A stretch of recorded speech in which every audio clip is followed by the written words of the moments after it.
கற்பனசாமிக்கு காப்பு கட்டி இருக்கு, வரி தண்டிக்கிட்டு வர்றோம்.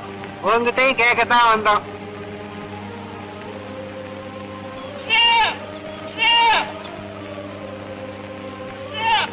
ஊருக்கு நாட்டாமைக்காரனா முன்னேற நின்று இதெல்லாம் நீ செய்ய வேணாமா?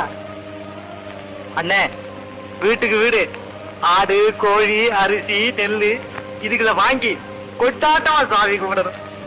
ஆட்டையும் கோழியையும் கொல்லுவது ஒரு கொண்டாட்டமா? என்ன சாமிக்கு காப்பு கொடுக்காசக்கு கருப்பொண்ணு சும்மா விட்டுடுவானா? என்ன தம்பி நீ சொல்றது? இந்த ஆடு கோழிகளை எல்லாம் படைச்சது யார் தெரியுமா? அவைகளும் நம்மை போல் கடவுளுக்கு குழந்தைகள். தன் குழந்தையே தனக்கு பறி போடும்படியாக எந்த தெய்வமாவது கேட்குமா?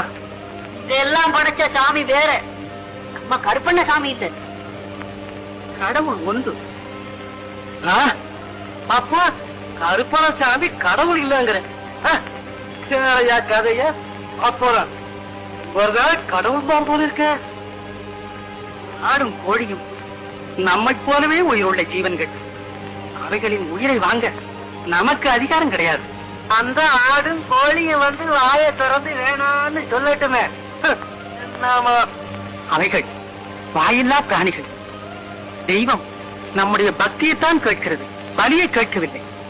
தெய்வத்தின் பெயரை சொல்லி அவைகளை கொல்லுவது பாவம். அப்பா, இதுக்கு முன்னே இத்தனை தலைமுறையா நம்ம பெரியவங்க செஞ்சுக்கிட்டு வந்த பூஜையெல்லாம் பொய்யவங்க முட்டையா?